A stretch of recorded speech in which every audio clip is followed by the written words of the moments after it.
En esta imagen vemos dos vehículos, el de la izquierda es automático y el de la derecha manual.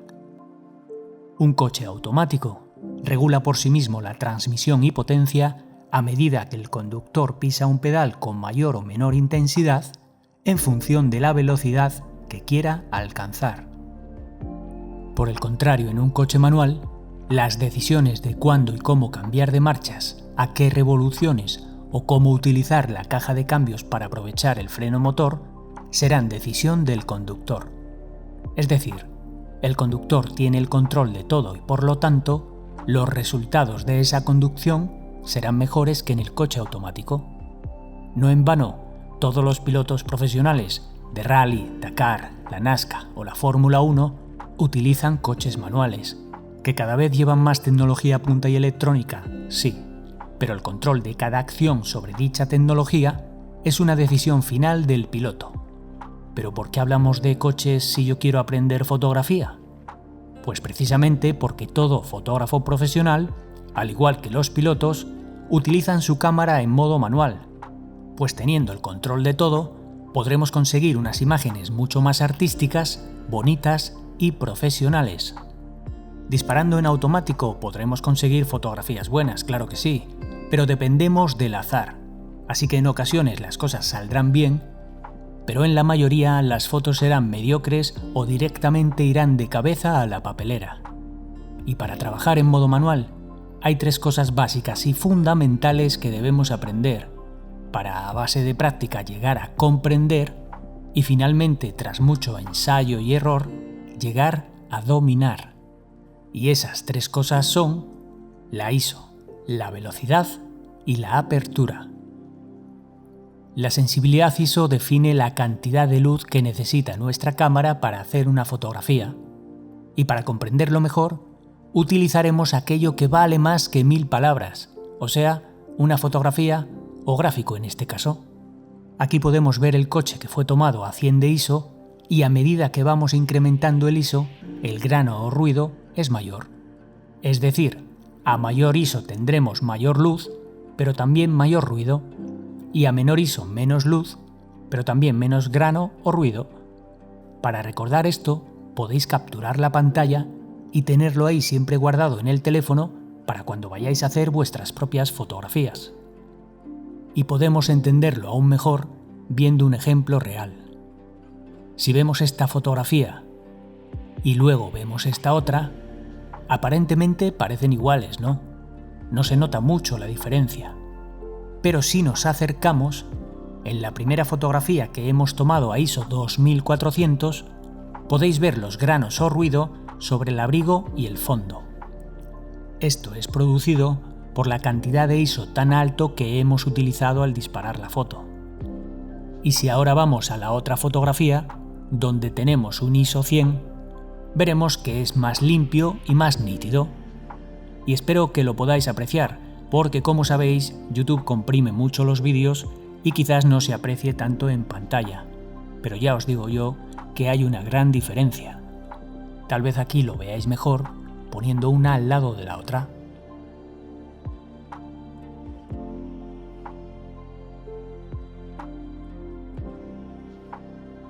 Y ahora es el turno de la velocidad.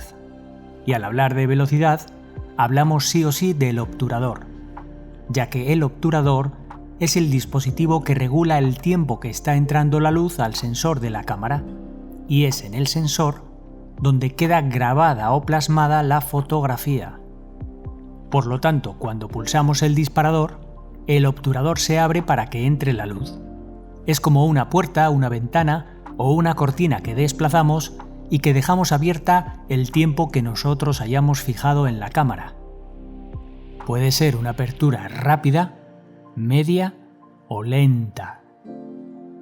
Pero para entenderlo mejor vamos a ver un gráfico. Hemos hecho esta foto a una velocidad alta y el runner se ve perfectamente nítido y enfocado. Si bajamos la velocidad a 1/60, vemos cómo pierde algo de foco y nitidez. Y si ya bajamos mucho más esa velocidad a 1/4, el resultado es desastroso, pues el sujeto ya queda muy borroso o desenfocado. Así que, para resumir, a mayor velocidad entra menos luz, pero tenemos mayor nitidez y enfoque.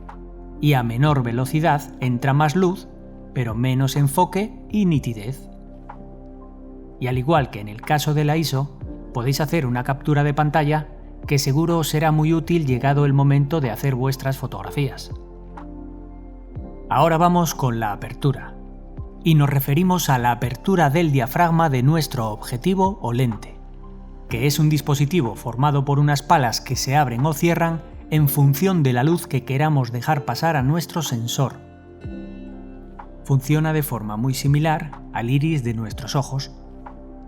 En este caso, lo que conseguimos con el diafragma y sus diferentes aperturas es seleccionar la parte o partes de la imagen que queremos resaltar o enfocar, dejando el resto desenfocado o borroso, lo que se conoce en fotografía como la profundidad de campo.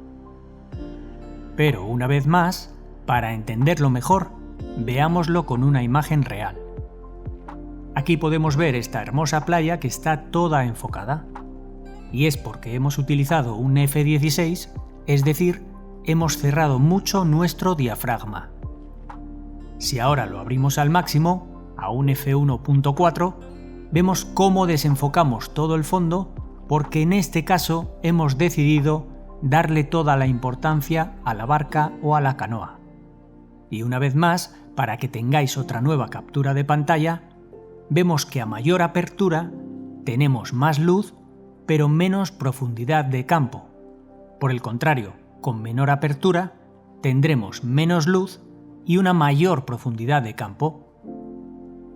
La conclusión final que podemos sacar de este tutorial es que todo gira en torno a la luz y que la suma de la ISO, la velocidad y la apertura forman el famoso triángulo de exposición que todo fotógrafo o futuro fotógrafo debe dominar.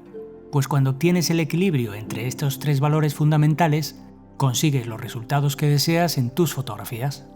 Tanto el triángulo de exposición como la composición son los pilares fundamentales sobre los que se asienta la fotografía, y dada su importancia, trataremos ambos al detalle en próximos vídeos.